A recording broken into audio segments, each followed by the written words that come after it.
Hello friends, ધર્મા platform પર આપ સૌનું હાર્દિક સ્વાગત છે. આજનો આપણો ટોપિક છે લોન વુલ્ફ એટેક. આ લોન વુલ્ફ એટેક એટલે શું? લોન વુલ્ફ એટેક શા માટે થઈ રહ્યા છે? ભારત શા માટે આ પ્રકારના એટેક પ્રત્યે વધુ સંવેદનશીલ છે, વલ્નરેબલ છે? આ તમામ બાબતોની આજે આપણે ચર્ચા કરવાની છે. પહેલા આપણે જોઈએ કે લોન વુલ્ફ એટેક શું છે, એટલે કે શા માટે વોલ્ફ વર્ડ યુઝ કરવો. વોલ્ફનો ગુજરાતી વર્ડ થાય વરુ. આ વરુ જે છે એ કોઈ પણ વ્યક્તિ ઉપર, કોઈ પણ હ્યુમન બીંગ ઉપર એટેક કરી શકે છે, અને તે ઝુંડમાં પણ હોઈ શકે અને એકલું પણ હોઈ શકે. એટલા માટે આ પણ બાબત કંઈક વરુ સાથે સંકળાયેલી અથવા એના જેવી જ મોડસ ઓપરેન્ડી હોવાને કારણે આ એટેકનું નામ આપેલું છે લોન વુલ્ફ એટેક.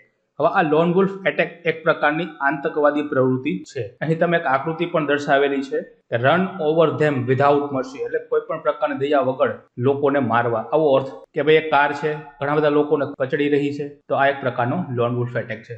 તો આને જોઈએ આગળ શું વસ્તુ છે આ લોન વુલ્ફ એટેકમાં. હવે અહીં ઘણી બધી માહિતી આપેલી છે લોન વુલ્ફ એટેક. તો આપણે પહેલી વસ્તુ જોઈએ તો આની વ્યાખ્યા શું થઈ શકે, તો કે એક જ વ્યક્તિ એટલે કે સિંગલ પરપેટ્રેટર, એટલે કે એક જ ગુનેગાર દ્વારા અથવા તો આરોપી દ્વારા એટેક કરવો એને કહેવાય લોન વુલ્ફ એટેક. અથવા તો ભય ફેલાવવો, વાયોલન્સ કરવું, આ વગેરે લોન વુલ્ફ એટેક અંતર્ગત આવશે.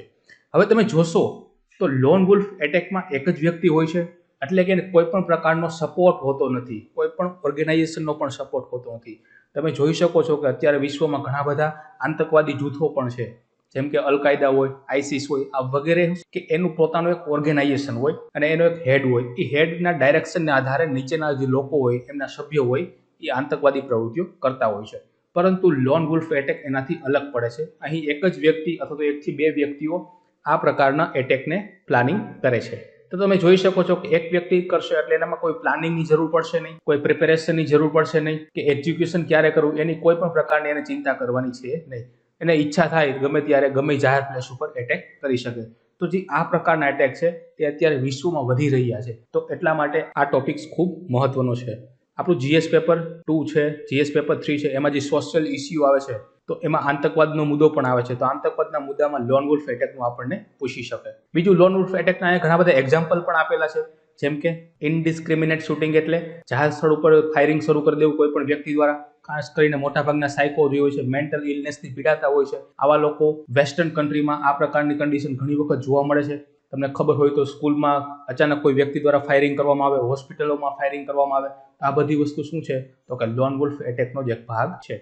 આ ઉપરાંત જાહેર સ્થળમાં કોઈ ગાડી ચલાવવી અને લોકોને કચડી નાખવા કોઈ પણ પ્રકારના વોર્નિંગ વગર, તો આ પણ એક લોન વુલ્ફ એટેકનું એક્ઝામ્પલ છે. આ ઉપરાંત સ્ટેબિંગ, સુસાઇડ બોમ્બ દ્વારા જાહેર સ્થળ ઉપર બોમ્બબારી કરવી, ઘણા લોકોને ઈજા પહોંચાડવી, જાનમાલને નુકસાન કરવું, આ તમામ વસ્તુ લોન વુલ્ફ એટેકના એક્ઝામ્પલ છે. તમે જોઈ શકો છો કે વેસ્ટર્ન કન્ટ્રીમાં, એમાં પણ ખાસ કરીને યુનાઇટેડ કિંગડમમાં 2019 પછી આ પ્રકારના એટેક ખૂબ થઈ રહ્યા છે. તો અત્યારે એક ચિંતાનો વિષય ઉભરી આવ્યો છે. હવે ઘણા બધા કારણો પણ છે કે લોન વુલ્ફ એટેક પાછળ એવા કયા કારણો છે કે જે આપણે પહેલી નજરે જોઈ શકાય. તો પહેલું છે ટેકનોલોજીનું કારણ, ત્યારબાદ મેન્ટલ ઇલનેસ, ત્યારબાદ આઈડિયોલોજીકલ મૂવમેન્ટ. આ ઉપરાંત બીજા પણ એક બે કારણ છે, જેમ કે ઇઝ ઓફ એક્ઝિક્યુશન, એટલે કે સરળતાથી આ એટેકને લાગુ કરી શકાય છે. આ ઉપરાંત ગન કલ્ચર, આવા ઘણા બધા કારણો હોઈ શકે.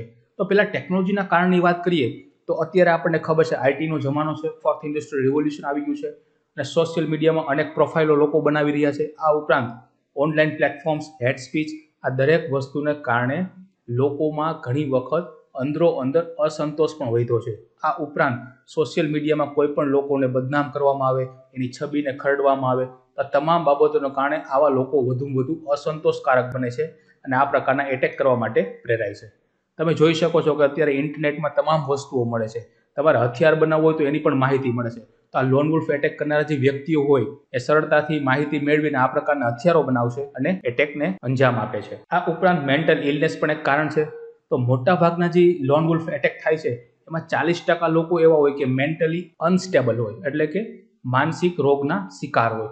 જેમ કે એવા લોકોને સમાજમાં સ્ટિગ્માનો સામનો કરવો પડતો હોય, એમની સાથે ભેદભાવ થયેલો હોય, અથવા તો સરકાર દ્વારા ગુણવત્તાયુક્ત સેવાઓ આપવામાં ન આવેલી હોય, અથવા તો જીવનમાં એને કોઈ એવી ઘટના બનેલી હોય જેને કારણે તે લોકો પ્રત્યે વધુ અસંતોષ દર્શાવે છે, સરકાર પ્રત્યે અસંતોષ દર્શાવે છે અને જાનમાલને નુકસાન કરતા હોય છે.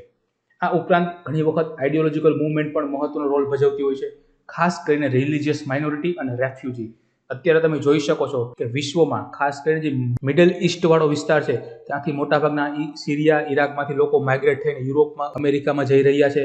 ભારતમાં પણ સૌથી વધુ માઇગ્રેશન થઈ રહ્યું છે. તો આ બધા લોકો છે એને કોઈક મગજના ખૂણે એવું લાગી રહ્યું છે કે મેજોરિટી દ્વારા અમને પ્રતાડિત કરવામાં આવે છે, સરકાર દ્વારા અમને ભેદભાવ કરવામાં આવે છે.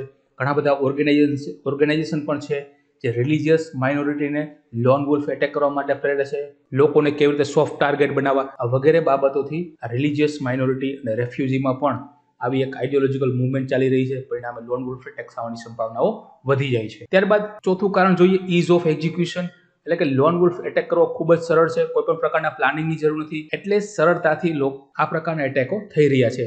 અને એક વસ્તુ એ કે આમાં પ્લાનિંગ નથી કરવું પડતું, એટલે કોમ્યુનિકેશન પણ નહીં કરવું પડે. કોમ્યુનિકેશન નહીં કરવું પડે તો આ પ્રકારના એટેક કરનારને અગાઉથી જ રોકવા, એટલે કે પ્રિવેન્ટિવ એક્શન લેવી પણ ખૂબ મુશ્કેલ બનશે. આ ઉપરાંત તમે વેસ્ટર્ન કન્ટ્રીની વાત કરીએ તો ત્યાં ગન કલ્ચર આજે પણ જોવા મળે છે. ખાસ કરીને અમેરિકા, USA, UK, સ્વિટ્ઝરલેન્ડ આ બધા દેશમાં જાઓ તો તમને અહીંયા બંદૂકની શોપ પણ જોવા મળે, એટલે કે અહીં તમને ગન મળતી હોય. તો ઘણી વખત આવા લોકો જે માનસિક બીમારીથી પીડાય છે અને એની પાસે ગન હોય તો એનો બેફામ ઉપયોગ કરી શકે અને ઘણા બધા લોકો, નિર્દોષ લોકોને મારી પણ શકે. તો આ બધા જ લોન વુલ્ફ એટેક થવા પાછળના કારણો છે. હવે આની સાથે ઘણા બધા પડકારો પણ સંકળાયેલા છે. પહેલું જ વાત કરીએ hard two detect and prevent.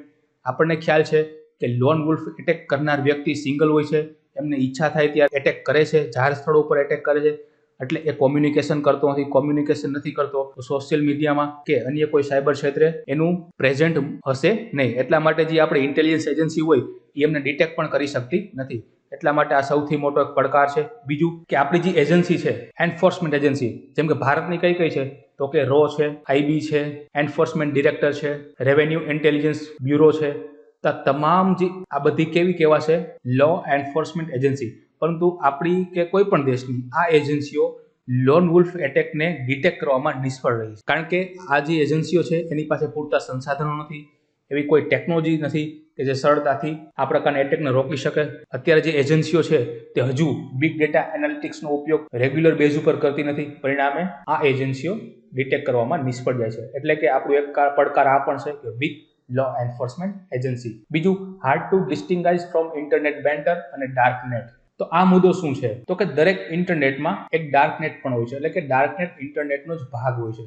તમારે ડાર્ક નેટને એક્સેસ કરવું હોય તો 3 થી 4 લેયરની સિક્યુરિટી હોય અને દરેક સિક્યુરિટી લેયરમાં અલગ અલગ જટિલ પાસવર્ડ હોય.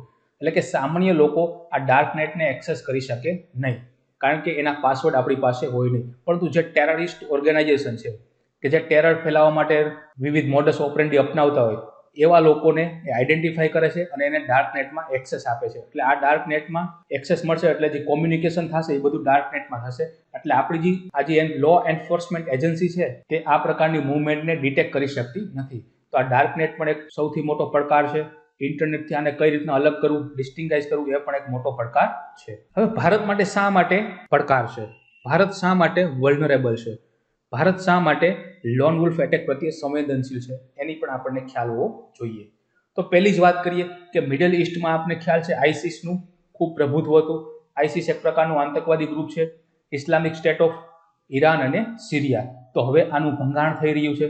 તો આમાં જે લોકો હતા, આતંકવાદી લોકો હતા, એ વિશ્વમાં પથરાયેલા છે. એમાં ઘણા બધા લોકો એવા પણ છે કે દક્ષિણ ભારતમાં પણ એને સ્થાન લીધું છે, ભારતના વિવિધ ક્ષેત્રોમાં સ્થાન લીધું છે. તો આવા લોકો ભવિષ્યમાં ભારતમાં પણ એટેક કરી શકે. બીજું કે આપણો જે દુશ્મન દેશ છે પાકિસ્તાન, તો પાકિસ્તાન અને ભારત જમ્મુ કાશ્મીર માટે ઇસ્યુ ચાલે છે. જમ્મુ કાશ્મીરનો જે POK વિસ્તાર છે તેમાં પણ ઘણા બધા પાકિસ્તાની ટેરર બેઝડ ગ્રુપ ચાલે છે. તો આવા લોકો પણ જમ્મુ કાશ્મીરમાં એના લોકોને મોકલીને ટેરર એટેક કરી શકે. આ ઉપરાંત ભારતમાં તમે જોયું હોય તો નોર્થ ઈસ્ટમાં ઘણી બધી એક્સ્ટ્રીમિસ્ટ સાહિત્ય, એટલે કે સરકાર વિરુદ્ધનું સાહિત્ય રજૂ કરવામાં આવે છે, ફેલાવવામાં આવે છે, લોકોને સરકાર પ્રત્યે અસંતોષકારક બતાવવામાં આવે છે. એવું કહેવામાં આવે છે કે તમારી સાથે સરકાર ભેદભાવ કરે છે. આ ઉપરાંત જમ્મુ કાશ્મીરમાં પણ આવા પ્રકારના સાહિત્યો ઘણી વખત જપ્ત કરવામાં આવે છે. તો આ બધું જે એક્સ્ટ્રીમિસ્ટ લિટરેચર છે એ પણ ભારતમાં ખૂબ વધી રહ્યું છે, એનો ફેલાવો થઈ રહ્યો છે. તો આ પ્રકારના સાહિત્યને કારણે ઘણા બધા લોકોમાં અસંતોષ જાગ્યો છે જે લોન વુલ્ફ એટેક કરી શકે. હવે આપને ખ્યાલ છે કે દેશમાં સંસાધનો સીમિત છે, જોકે વિશ્વમાં સંસાધનો સીમિત છે, પરંતુ પોપ્યુલેશન સતત વધી રહ્યું છે. તો ભારતમાં પણ પોપ્યુલેશન સતત વધી રહ્યું છે, સંસાધનો પૂરતા છે નહીં. તો સ્વાભાવિક વસ્તુ છે કે લોકોમાં માંગ વધશે સંસાધનોની. લોકોને સંસાધનો નહીં મળે તો લોકો વધારે માનસિક બીમારીથી પીડાશે, લોકોમાં ભેદભાવની ભાવના વધશે, ભાઈચારો રહેશે નહીં, તો પણ લોન વુલ્ફ એટેક થવાની સંભાવના વધી જાય છે. આ ઉપરાંત સોશિયલ મીડિયામાં ફેક ન્યૂઝ, રૂમર, મિસઇન્ફોર્મેશન ફેલાવવામાં આવે છે, જેના કારણે ઘણા બધા લોકો આ પ્રકારના એટેક કરવા માટે પ્રેરાય છે. ભારતના સાયબર સ્પેસની વાત કરીએ તો એટલું સ્ટ્રોંગ છે નહીં. તાજેતરમાં જ ઘણા બધા સાયબર સ્પેસ ઉપર આપણા એટેક થયેલા છે. તાજેતરમાં ચીનની એક ઝેનઝુઆન કંપની છે, તેને ભારતના ઘણા બધા લોકો, ઘણા બધા પોલિટિશિયન, ઘણી બધી ભારતની એજન્સીઓ ઉપર હમણાં જ સાયબર એટેક કરેલો હતો. તો આપણે જોઈ શકાય છે કે ભારતનું જે સાયબર સ્પેસ છે એ ઘણું બધું નબળું છે. આ ઉપરાંત ભારતની લોંગ કોસ્ટલાઇન છે, દરિયાકાંઠેથી પણ આવા લોન વુલ્ફ એટેકરો સરળતાથી એન્ટર કરી શકે છે. ઉપરાંત ભારતની જે સીમા વિસ્તાર જોઈએ તો ભારતનો જે પશ્ચિમ વિસ્તાર છે ત્યાં રણ પ્રદેશ આવેલો છે, ઉત્તર વિસ્તાર છે, પહાડી વિસ્તાર છે, નોર્થ ઇસ્ટ વાળો વિસ્તાર છે, જંગલ વાળો વિસ્તાર છે, નીચે સમુદ્ર વિસ્તાર છે. તો આજે તમે જોઈ શકો છો કે સીમા વિસ્તાર એક સરખી નથી. દરેક સીમાની પોતાના અલગ અલગ પડકાર છે.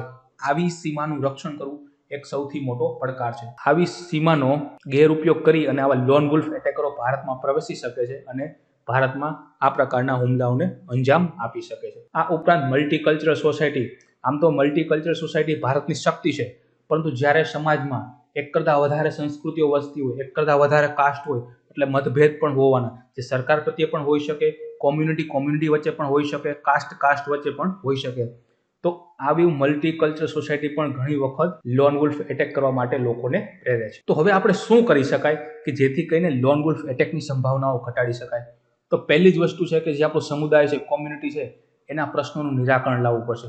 કોમ્યુનિટીમાં અસંતોષ ન ફેલાય એ માટેના પગલાં લેવા પડશે. કોમ્યુનિટીની જે સમસ્યાઓ છે એમનું નિરાકરણ લાવવું પડશે, અથવા તો કોમ્યુનિટીના લીડર હશે એની સાથે પણ વાતચીતો કરવી પડશે. બીજું કે જે સોશિયલ મીડિયા છે એની ઉપર મોનિટરિંગ અત્યારે ભારતમાં કરવામાં આવતું નથી. એના માટે કોઈ એક એવા કડક કાયદાઓ છે નહીં. તો આ સોશિયલ મીડિયા ઉપર પણ દેખરેખ વધારવાની જરૂર છે. ઘણા બધા ટેરર ગ્રુપ છે તે ફેસબુક અને ટ્વિટરમાં એકાઉન્ટ ધરાવે છે, લોકોને તેના તરફથી આકર્ષિત કરે છે. તો જો ફેસબુક અને ટ્વિટર આ પ્રકારનું એક અભિયાન ચલાવે અને આવા ટેરર ગ્રુપના જે એકાઉન્ટ છે એને બંધ કરે તો પણ આ પ્રકારના લોન વુલ્ફ એટેક ઘટાડી શકાય છે.